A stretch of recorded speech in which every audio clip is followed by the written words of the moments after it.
that contrary to what people tell you, that you have to have your MBA and life figured out by the time you're 25. No, you don't. I would say that education is really, really, really, really valuable. And then you got to be able to apply it. So I think that is, don't let other people set your norms for you. And I think a lot of people are that way. Find your own path. From cornfields to high rises, office to industrial, houses to hotels, and every other asset class in real estate, we cover the people, the projects, and the profit. Welcome to the Investing in Iowa show. This show is for go-doers, action takers, and business owners. It's for people like you who are sick of Uncle Sam taking a huge bite of your apple.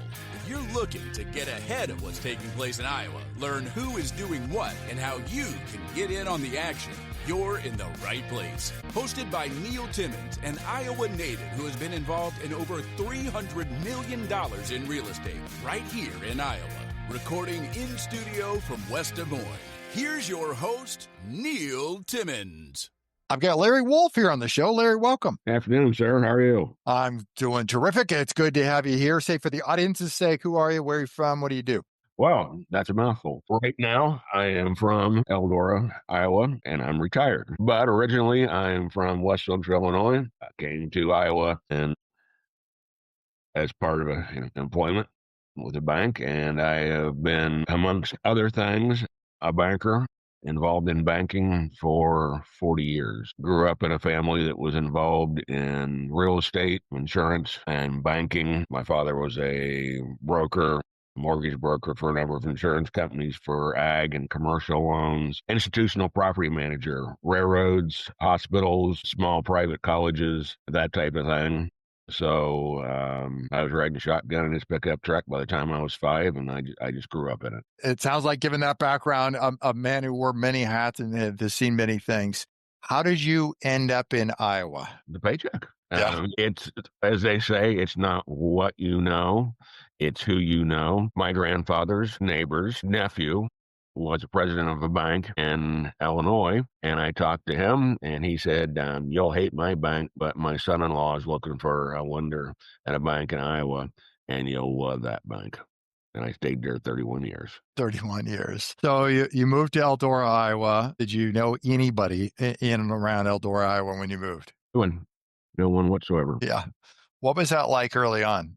In bank? What, remind me, was 89? Was that the year? 93. 93. Thank you. And so what was that like to move here? And then what was the environment like in that time frame? It wasn't really that different. I mean, Eldora is a carbon copy. A town I grew up in, Illinois, is Midwest agricultural and manufacturing town. Number of factories there. When I moved to Eldora, Eldora was a Midwest agriculture and manufacturing town. I think at one time there was close to 700 jobs in the industrial park out there. So, other than being a stranger in a strange land, it wasn't traumatic. I don't think I was scarred by it for life. But I did actually, I came, and no one knew. If you remember, 93 was the floods. Right. And I was actually out here. I was in Des Moines in July at the peak of the worst of the floods, and then came out here in September. And no one knew how severe the crop damage and yield loss was until... And I came out here about the 20th, 21st to be exact. And the Farm Progress show started about a week later, 1st of October. And our eyes, I walked into a crisis. 93 in Iowa with the floods was one of the worst years they had in agriculture in probably the last 85. Oh. But, it was just a crisis. So walked into a buzzsaw without knowing it. But I'm coming from a farm background, grew up on a farm. So that's what we did for a year or 2 years, was try to save businesses. So you did that for a couple of years, work your way through that, and then what type of assets and what geographic locations were you lending? At that time, it was pretty much central Iowa, and I was doing a combination of working with the ag customers, and then, like I said, also At that time, Eldora had a number of manufacturers and some processing. So I was, as well as doing on the ag side, working with plastics manufacturers, chemical manufacturers, processing ag and feed and that type of thing, processing wholesale distributors, just you name it. The one thing the bank never pigeonholed itself. It's, at that time, it's the true definition of a community bank. Our community had those needs for financing. Like I said, everything from seed corn plants to plastics, injection blow molding, a lawn and garden wholesale distributor that covered most of the Midwest. So there was a business that needed financing. We did it. Wow. Not just a business, I suspect. Probably a fair bit of commercial real estate. What's that? I've said not just a business, but also a fair bit of commercial real estate. Yeah, so that's actually came a little later, about 90, 97, 98. The bank, and I'd always been around real estate, but it wasn't, there's not a large number of apartment complexes in Eldora, Iowa. I had the town I grew up in Illinois, just 15 miles from where Western Illinois University is, not far from Galesburg, not far from Burlington. So I had been involved with commercial real estate. Bank needed to grow, and rural Iowa was not growing. So we branched out, moved in, working with other banks in Des Moines, Waterloo, Cedar Rapids, Knoxville, Newton, and then ended up in the Minneapolis market, and then through connections ended up in the Rockford and Chicago market in the early 2000s. Direct lending, or were you participation? Both. So you got to learn a whole bunch of markets and then multiple asset classes as well? Yes. Yeah. So through the early 2000s, what was that like? Because it seems like that was probably a lot to take on and swallow, multiple markets, multiple asset classes, and then now you're in commercial real estate more heavily versus financing of businesses. There's a learning curve. I came from the background of, one of the things that one of the insurance companies that my father was a mortgage broker for, big in hotels and malls in the early and mid 70s. So I grew up around malls and hotels, and that's what at that point there was a lot of, and also around apartment buildings and multi and rentals, both single and multi, but things cross over, things transition. A door's a door. Now, whether that door opens into an apartment building that's down the road from a university, or whether that door opens up to a senior living apartment, a door is a door. And that's where it starts. And depending on the lingo and the mindset, it crosses over. And the same thing with whether you're doing malls or office buildings and enclosed malls, strip malls, or office buildings. A square foot's a square foot. And one point of vacancy. Sure. So it's not rocket science. We'd like you to believe that, but it's not. Well, when you underwrite, let's say, you underwrite a deal, and I'll come off that. When you underwrite a person, what is it that you're looking for there? Well, you're looking for two things. You're looking someone with some financial wherewithal, obviously. And the big thing is, they talk about it's the C's of credit. It's character. It's character. Went through some very unpleasant times from starting in 2007, and that didn't clean itself up until, people don't realize how long it takes to get out of a crisis. But it was 2015 before we closed the file on the last problem. And I can tell you that it's all about character. That's what it is. Well, going through that Great Recession, knowing it's all about character, what did you learn from that period and having challenges that you applied to future lending? Two things, and not learned, but reinforced, that if you make good loans to good people and times get bad, you'll survive. Now, not saying you'll survive without a hiccup or a hickey, but you will survive. If you do good loans with bad people, you just as well look through the manhole cover and throw your money down the sewer. The other thing is, and I think that we saw that with what happened with the crash and the crisis, and the infamous words of, I think it was Mr. Greenspan, who said, irrational exuberance. No, they're not making any more dirt, but there's times when there's more than what people need. And I think one of the biggest one of my sayings is plan for the worst and hope for the best. Always shock your proposal and your plan, whatever it is, whether you're building um, a storage, self storage unit, or whether you're building high rise condos, always shock your plan. Because one of the things we looked at a particular plan building in Florida condos, vacation rentals, and at that time, I think it still does, the retirement pension plans in the UK and Germany and I think Sweden, I don't know how many European countries, you can invest in real estate self-directed in your pension plan. So, especially the Germans and the Brits were coming and buying vacation rentals in Florida, close to Disney, close to Miami, South Beach, whatever. And they were putting 30% down. So we're financing condos on the beach in Florida. And you said nobody will ever walk away from a 30% down payment. We never got beyond pouring the footers. Wow. Yeah. And luckily that was their money. Sure. But that's things don't say that this can't happen. It will never happen again. They're never making any more.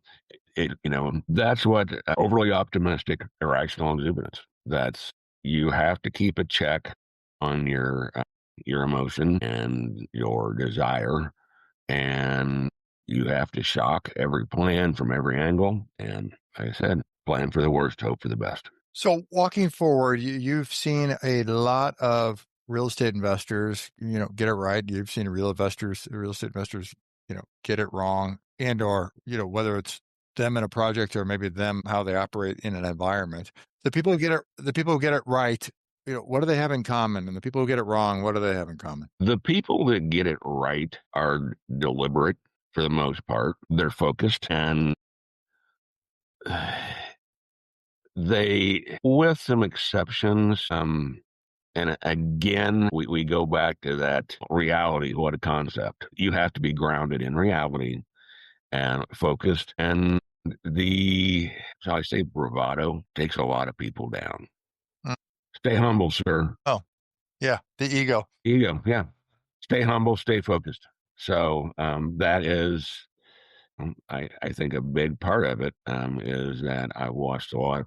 The bigger they are, the harder they fall. And like I said, from 2008, 2007 through, through 10 and 12, 10 to 12 was still very active. Like I said, it was 15 for some of the things got cleaned up. There are still, but I digress. But there are still private equity firms holding distressed real estate, basically in Texas, that they bought in 2010, 2000, still building it out. They're still building houses and strip malls on failed projects from 15 years ago. So, that's opportunity, that's patience, that's focus. Yes. Well, and I think I have observed that a lot of these projects are real easy to get into and much harder to get out of. Yeah. You've got to be patient. You have to be patient, and obviously somebody took a big hit there. When a private equity firm comes in and can afford to sit on a 700 or a 700 watt development for 10 years before they start building houses, right? Somebody took a hit. And that's what I'm saying is somebody should have been smart enough not to start a 700 lot development on the southwest side of Fort Worth, Dallas, Fort Worth in 2005. It wasn't feasible with grandiose. It was ego. Yeah. Well, anybody can make anything look good. I say in the sheets, right? On Excel. Yeah. How do when you get a deal like that, it's one thing to buy an existing property. These are the data points are that of what actually transpired. They're factual points of history. But when you got a straight spec deal, whether it's a ground up deal, you're doing the development, you're going to sell the lots, or whether you're going to go build 2 blocks of spec homes. How is that interpreted from the bank? How do you underwrite that type of thing? What are you looking for there? Is that the type of things banks lean away from? It depends on the bank. It depends on the project. It depends on the borrower. Personally, I do lean into that, but I keep my angle of lean pretty well reined in. I'm not a big fan of construction lending, spec house, new development. Depends. Not saying that I don't do it with the right customer in the right market with the right research. But that is the problem with when if I'm going to do 30 a 36 lot development in um, Gainesville, Wisconsin, with the right developer, they can call me in August. We can call the appraisers. We can do the studies. They'll have that thing graded and popping in foundations before the frost gets too deep to pop in foundations.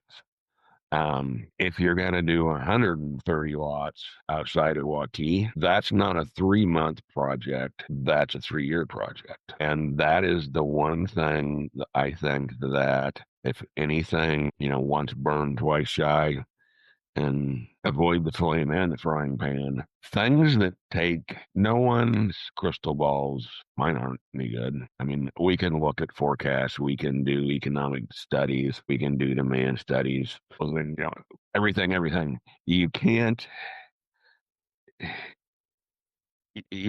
be a fortune teller all the time. And our economy, I think, has gotten will be getting a little more volatile. We just went through this long period from 2010 to 2021. It just didn't move. Right. Um, and demand was not great, but it was there. So with reasonable expectations, you could do developments. But to get to the point when I enter a project that it's going to take 3 years, we're going to buy 160 acres now, and it's going to take us 9 months to get through zoning and city council. And then we're going to bring in the dozers and the track hoes and the excavators, and then. Yep. And the other thing, and we didn't expect to see this in Des Moines. I saw this in some bigger markets like outside of Salt Lake City and down around Little Rock in 2007, 2008. We have D.R. Horton in Des Moines now. Right. And D.R. Horton doesn't care. They move product. And if they have to move that product at a loss, they move it at a loss. We're building $450,000 starter homes, Acme Construction, with my 10-man crew. And I bought 30 lots. And across the street is D.R. Horton. And they have 10-man crews on 130 lots. And if they have to drop the price, we got 370 in this $450,000 house. And all of a sudden we got to sell it for 380. They'll do it. Acme has got a problem. They just got their direct cost back, but they're not covering their overhead. Then you have an issue. And we had, until a couple years ago, we didn't have the force of a D.R. Horton coming in that could drive prices the way they can. They can drive prices the way they can, and they also have the sustaining power better than any builder. They operate in all cash. So their ability to sustain, through all types of weather is with certainty because they operate in cash. And they make a mistake, they don't wring their hands and hold on. They just say, well, this is the reality of the situation. We got to take a loss, and we got to take it now. First loss is the best loss, and D.R. Horton knows when to take a loss. Yeah. Where we were going earlier, I agree with exactly what you just said, is nobody's got a crystal ball, and ultimately, if you live by it, you're going to eat glass, is because that time frame to project out, past a year, into 2 years, into 3, into 5, is impossible. You really just don't know where it is. And I suspect as a result of that, on the lending side, you end up more conservative. And then I have to suspect as an equity investor, you're going to go into a development like that. Got to be swinging for some very attractive returns in order to part with your dollars to go play in that kind of time frame with that kind of risk and uncertainty. Right. Well, I guess the example, and having been, the ag crisis and the savings and loan crisis of the 80s, and then the crash of 2008, I can tell you that in January of 2007, I got an appraisal and feasibility study on a 150 plus unit apartment building out in what would now be the Jordan Creek area. Not quite there, we're approaching. The appraisal literally said, slam dunk, no brainer, you can't build them fast enough. It's the golden era, the new plateau, whatever you want to call it. I've heard those terms so many times in the last 50 years. But 11 months later, I was in court in my first foreclosure. By November 2007, I'm foreclosing on Jordan Creek project. So you went from January of a very well respected appraiser, nationally known, said you can't build them fast enough. It's a slam dunk, no brainer. Circling the lawyers. Now it wasn't the same development, but that development did not succeed. That 150 unit Mhm. apartment building cost somebody, not me, a whole lot of money. Yeah. Wow. What are the biggest lessons you learned over the last 30 some odd years in banking? I would say, I keep repeating that, but the shock, the reality, the grounding to always say, okay, I go 10% over budget. My projected vacancy isn't 7%. We end up at 11. Shock every facet of your cash flow, income and expenses. I said, plan for the worst, pray for the best. And the other thing is that bad things happen to good people, and you never know how that's going to shake out.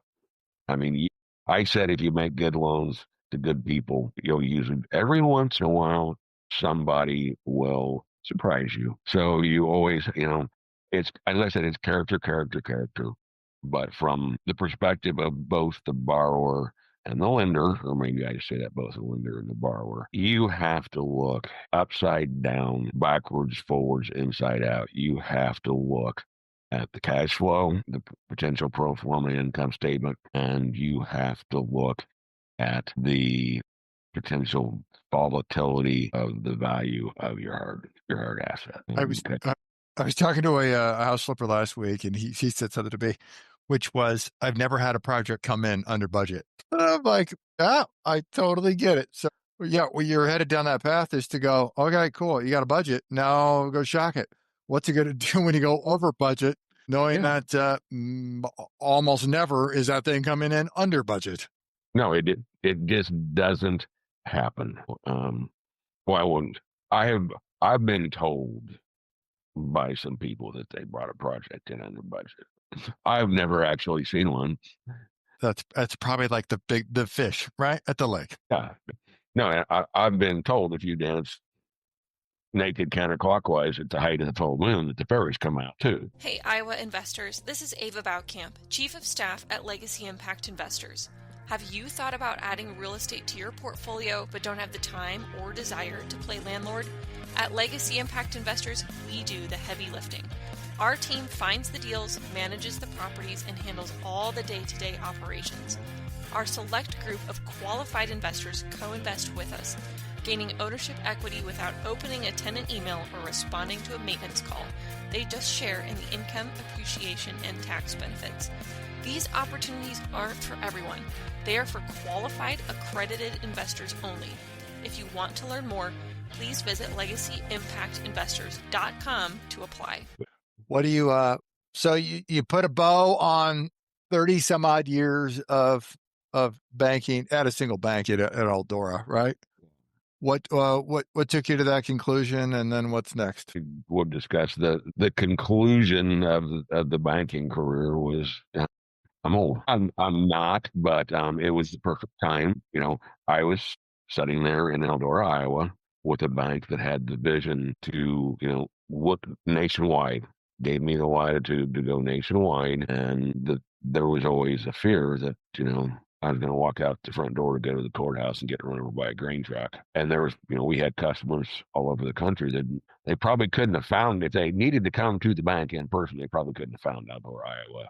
Short story, we found a younger loan officer, very well suited, experienced to take over my position and continue doing, which isn't easy to do, to find an experienced commercial lender to base out of a town of 3,000 people and, travel the Midwest. All right. You're looking forward to the next year, 2026. What are you most excited about? Right now, I'm not exuberant. I'm rational, but I'm not exuberant. I'm concerned about some things, but I think there's always opportunity.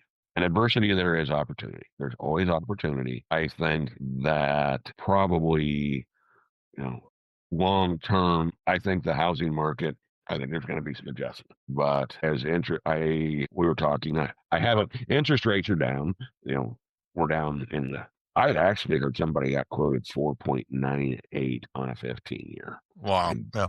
Don't know that's true, but I was told that someone got quoted just under, but under 5 on a 15. Yep. So I don't know where we are on the affordability index, but 30-year, the national is still over 6, but we're in the 5s in the Des Moines market. So I think we'll see some returning strength in the real estate market.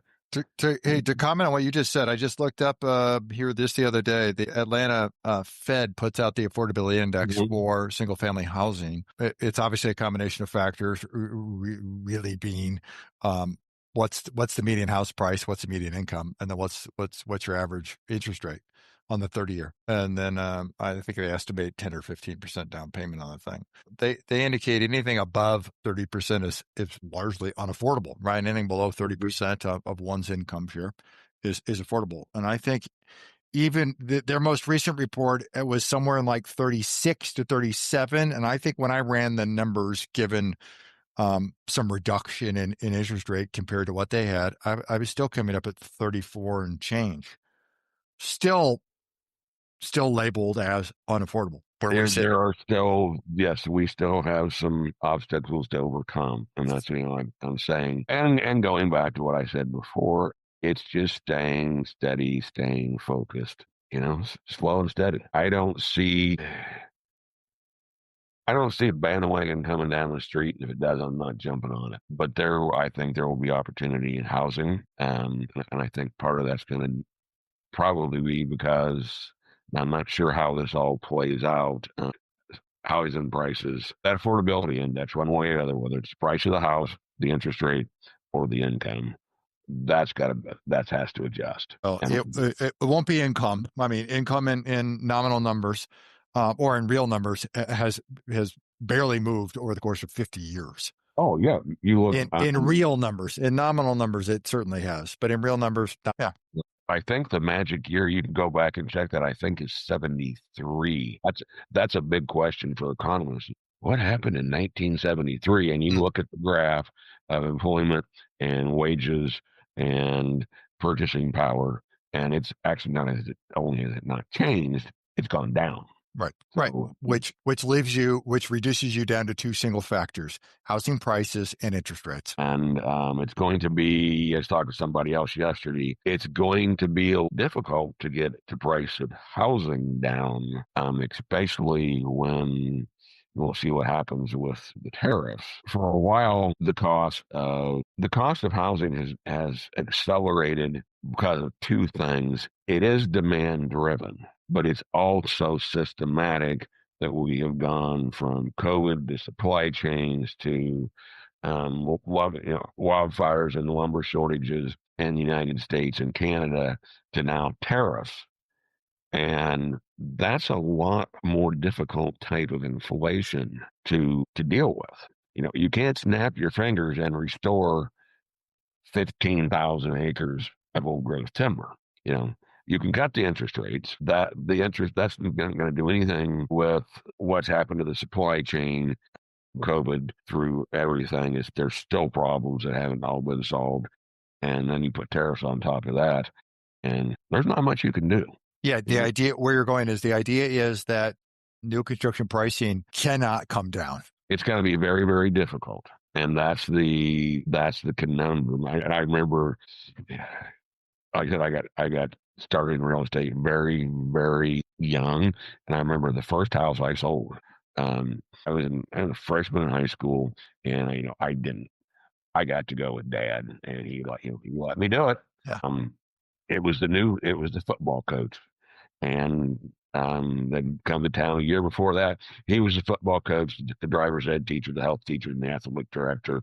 And his wife was a nurse at the hospital 20 miles over. I think between the two of them, they probably made $40,000 a year. Yeah. And this was 1976.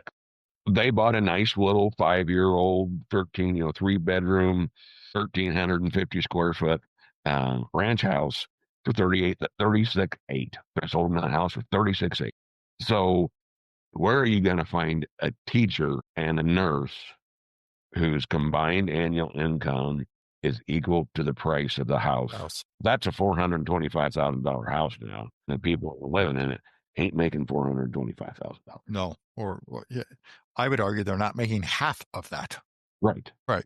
Yeah. It looks very different today. It's a new ball game. It's a different set of parameters. And I'm not sure. I'm just sitting back and watching and saying, where's the opportunity for me, Neil, and the people that we deal with, that we advise, that we finance? I won't say vulture, but I'm just sitting back watching to see how far up the ladder I have to go to get some decent fruit. And I'm not a big fan of heights. I like low-hanging fruit. Take me out of housing, out of the single family side, out of the multifamily side. Do you see this playing out, or are you looking at this differently in other asset classes? It's not one size fits all, but there's always, a rising tide elevates all ships, but there's also cross contamination. So I think that, as we have seen in the last 2 to 3 years, I would say, especially since the end of 22, that there's opportunity in commercial, whether it's warehousing, flex. Flex has been good. When you've got a building that can do anything from, we can bring in the welders and start doing small manufacturing, or, we're gonna be a distributor, a wholesale distributor. Those buildings have been popular, because of flexibility. You always have to have an alternate plan B.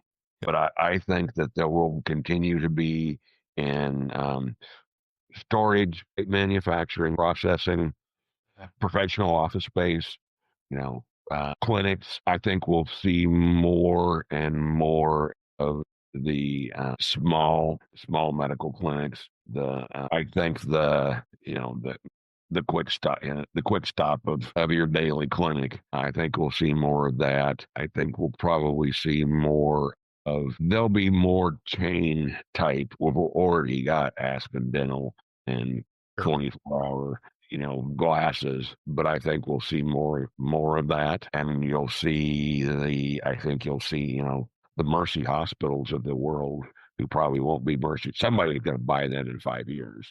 Right. That everybody. There'll continue to be consolidation and things like that, which will bring opportunities. You as a landlord will have the opportunity to build. I just did this. It was one bay, one suite out of a 4-unit in a suburb out just south north of Dallas.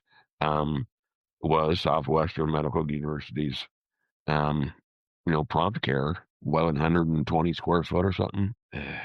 A doctor, a couple of PAs, a few nurses, and a receptionist. We're not building big clinics. Nope. The way Right. we used to, but you and I can't afford to finance a clinic. They now, as SMU would have built that whole, if they were going to build a practitioner clinic on the corner of, wherever, downtown or whatever. Well, now we just go out into the suburbs and we won't We ran a building, literally, it was next to Jersey Mike's, then between Ensalada and Jersey Mike's. Yeah, Well, there's a guy that put up a 4 suite building. It's with the cost is within the grasp of your average developer, and there's an opportunity if you look for that type of thing. And what better to have anchor your 4-door building on than the quick care, the prompt care. Yeah, the medical places. Certainly, that profession has changed with their real estate footprints and how they serve clients today versus some number of years ago. And like I said, whether it's, we're seeing changes in restaurants and preferences, the delivery of products and services is going to change. It continues to evolve. Naturally. And I think that's where you just got to sit back and be the fly on the wall, watch, be observant. You ask about what is one of the qualities of a successful investor, developer. Curiosity. I mean, that you've got to be in front of the trend. And no one has, we said, no one has crystal balls.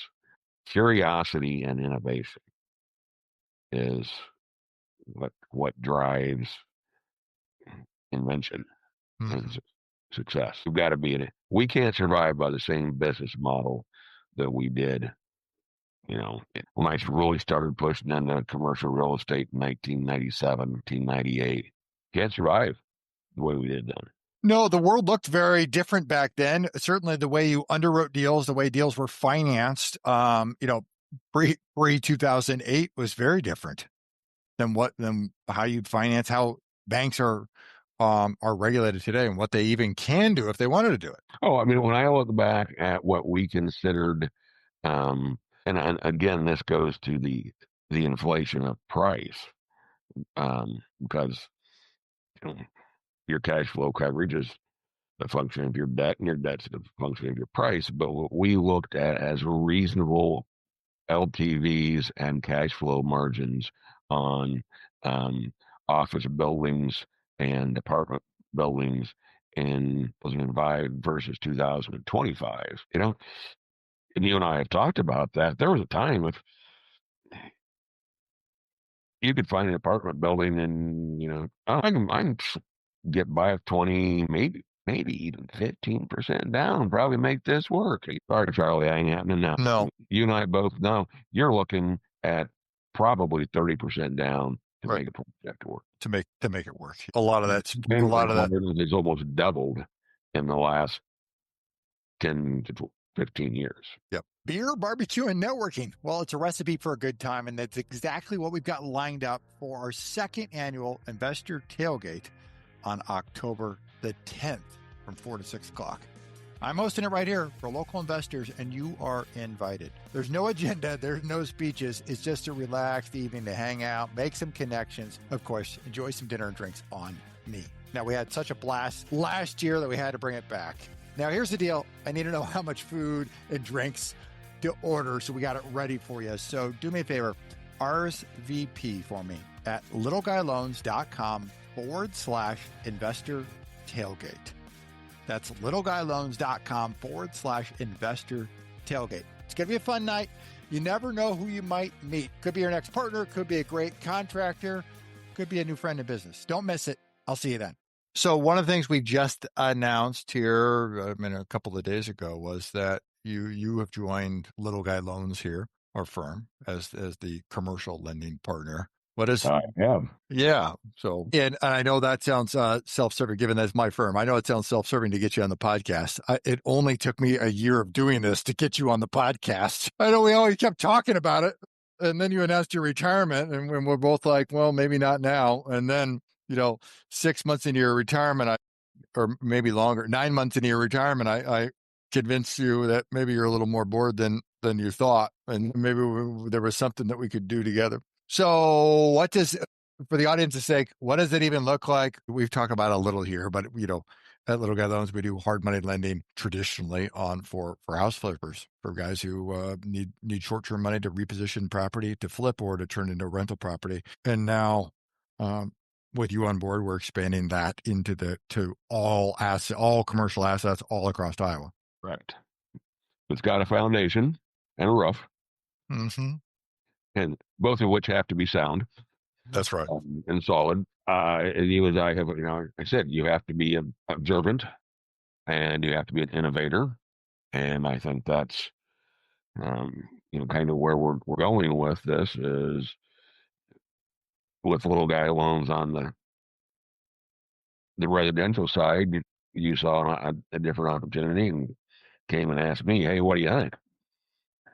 And I think it's an opportunity for everybody that we can probably do some things that, having been a banker in one way, shape, or form for 40 years, there are things, and I know we've joked about this, a lot of bankers, you got your banker's box and it's got 90-degree corners. And my joke always was, well, I'll put it in a hefty steel sack, and if I can tie the strings, turn it upside down, and nothing falls out, we're good to go. And I don't like to be process or transaction driven. I've spent 40 years of my life, well, 10 riding around watching my father and his peers, and then 40 directly involved of being a relationship banker, a community banker. When you're a community banker, if you don't have a strong community, there's not a whole lot of need for your existence. That's right. So, and I've just come to, over the years, expand my definition and boundaries of my community. When I started doing business in Waterloo and Cedar Rapids and Des Moines, I was like, well, here's my community. It's just bigger now. So I think it's an opportunity to bring a different perspective and offer a new product that's just natural. If you're doing it on residential, you can do it in commercial. The difference is residential's flipping. We know you're going to be out of that in 6 months. This is going to be probably 1 to 3 years, giving people the opportunity. You talk about the banker's back box with the 490-degree corners. There are, it's like each one of those corners has a check mark. There are borrowers out there that are missing one of those check marks, but that doesn't mean it's a bad loan. That means that people have to realize that banks are highly regulated. Right? Yes. There's a big section of the Iowa Code that has to do with banking, and it dictates the information we collect, the maximum loan to values, what type of appraisers we can and cannot use. You and I, as little guy loans, are not bankers. And sometimes it's just common sense to say, well, we don't need that box checked. And That's right. we don't have a regulator looking over our heads, looking at that checklist. I think, it becomes very frustrating. And that's probably one of the things that made me say, well, I may retire a little earlier than I thought. The checklist processing mentality that just is pervasive becomes a problem, because there are things that, it's not one size fits all. There are things in banking code and banking regulation and requirements and this and that it's practical here, but it's not here. And we can get around those things. Yeah, the intent is to make comments when not every we got to hit some check marks. Certainly we've got to process, but the intent is to do what banks don't do. It's not to compete against banks. It's actually to be a complement to banks and banker.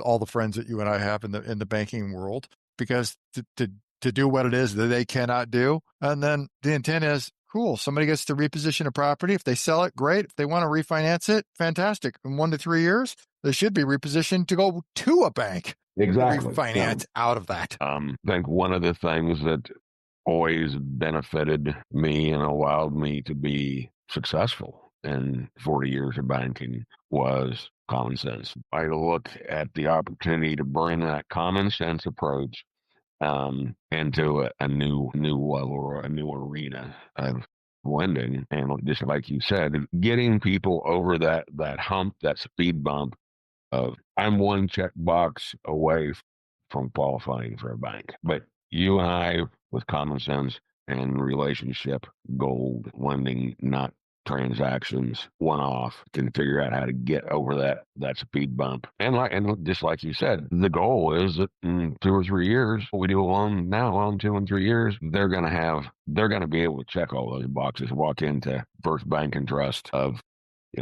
wherever, lay their portfolio on the desk, and the bank's going to go, oh yeah, you got all your boxes checked. Let's do this loan. Yeah, no, you're totally right. You and I've known each other, and I actually looked it up the other day. 7 years. That's how long it's been.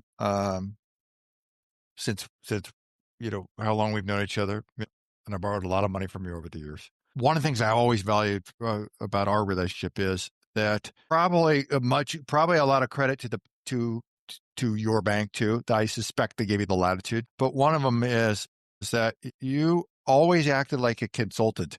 Like, hey, we're in this together. I am your partner, and you took on that role, that responsibility. I know when I talk to other people around town, I get the same feedback. And I suspect that the bank gave you some latitude to go, hey, we're going to give you some signing authority. You're going to be able to say yes or no to people to actually make some loans and some decisions versus go gather all the information and bring it back and then, tell everybody yes, get them, get them hooked on the line, and then loan committee will tell you what you're actually going to do, and you got to go back and fix that problem or mend that relationship if you can. Well, yes, I said I would been extremely fortunate. Ownership of the bank had a vision that exceeded the size of their bank and their market, and I got a lot of latitude. I was the loan officer, underwriter, credit analyst, all in one, and was able to do that. And they realize it, and that's the other thing is we look at what adding this new room on our little guy who owns house. You got to be different. That's right. Everybody's money's green. That's what I'm a loan officer. That means nothing more than I'm selling money. I'm a glorified gas station attendant. I'm not selling gas. I'm selling money, and it's green just like everybody else's. Yep. You got to be different. And the best way to be different is through relationships and service. And that's something,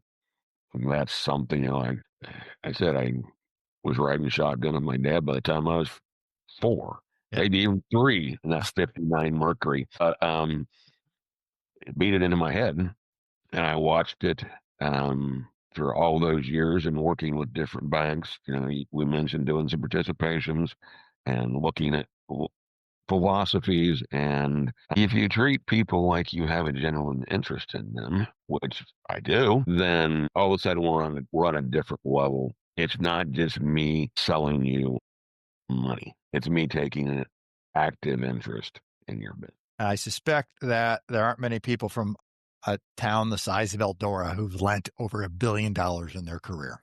Probably not. Rough. You're being hats off. You did say that earlier. That's a point of success. Be humble. So you eat your own cooking. Probably not. That's kind. No. And if they did, it was probably my boss. No. I very, very fortunate to have had the opportunities that that bank afforded. You ready for the final 3 questions? I am. If you were 20 years old, if you go back to being 20, what advice would you give to yourself? Be an electrician. No, I would say I followed my own advice to some degree, was that slow down, that contrary to what people tell you, that you have to have your MBA and life figured out by the time you're 25. No, you don't. No, you don't. I would say that education is really, really, really, really valuable. And then you got to be able to apply it. So I think that is, don't let other people set your norms here. And I've never played well with others. I've always been just a wee bit independent. So I didn't follow tradition. I started at the University of Illinois right out of high school. Didn't like it. Went back to the farm. Worked with Dad in the real estate business. Got involved in the local bank that we were involved in. Went back to school when I was 27. So, and by the time I went back to school, I had spent all these years hanging around some pretty smart people. I knew when he started, when he opened the book on internal rate of return, I knew where that was going to be useful to me the day I started reading that chapter. Yep. Whereas when you're 20 and your finance professor says, oh, we're going to learn about internal rate of return. It's how investors decide how they prioritize projects. in the use of their capital. What? Right. Yeah. So for me, that was, and I think a lot of people are that way. Find your own path. 2 books that changed your life. Boy, that's probably The Hunt for the Bismarck. And there, I would say probably, I can't think of the, not because I'm a disciple or devotee, but Machiavelli, The Prince. If you were cast away on an island for a year, you could only get 3 pieces of data about your business each and every month. What 3 things must you know every month to know how your business is running? And I'm going to let you can choose to wear any hat to give that answer. Banker hat, an investor hat. I'll let you. Dealer's choice. No, I need three pieces of information. I need sales. I need expenses, which is gonna give me profit. So I don't. Nobody has to tell me that. And I need margin. You know, that used to be the screensaver on my computer 30 years ago because things were early 90s. There was a little go-go movement. There was some optimism and some things, and my screensaver, because I like to poke people and knock them down a peg or two every once in a while. My screensaver on my computer at my desk, which I would every time I got up, the monitor to the size of a Toyota, I'd swing it around. Said gross means nothing, margin is life. Well, yeah, gross sales mean nothing. Margin. That's what I want to know. I want to know my income. I want to know my expenses. I want to know my margin. And if you can give me that, you can give me a pina colada and the entire box set of Led Zeppelin, and I could run that business from that island. And I asked lots of questions. What's one question I did not ask that I should have asked? Well, I think one way or another we covered just about everything, and I think down to the basics. Is as we get into this new venture with Will Guy, what does the borrower need to bring to us? But most of these borrowers are not going to be their first trip down the road. That's right. It'll be pretty much the same as a banking loan process, and we can provide that. And that probably wouldn't be the best use of the time we had in this forum. No, I think it. What do they need to provide, Lara? I think the best place to start is a phone call or a connection with you. And it all starts as you have perfectly articulated through our whole conversation, starts with a relationship. It does. And that's what, one of those nuggets of wisdom as you build that relationship is that it's joint. And you can say no 1,000 times, you only get to say yes once. So we work together that we say the no is a joint decision and the yes is a joint decision. It's got to be work for both parties.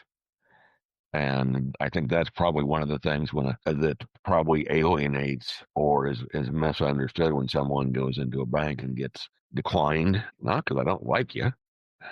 It's not because I think you're stupid. I think it's not in our joint best interest to do that project as proposed. And if I didn't explain that, then it's my fault. If you walk out the door feeling anything else, then I'm interested in you and your business. And this isn't an acceptable, the risk tolerance and the reward doesn't make sense to me. That's what it's about. It's not a slap in the face. No, it's an arm around your shoulder saying, let's step back.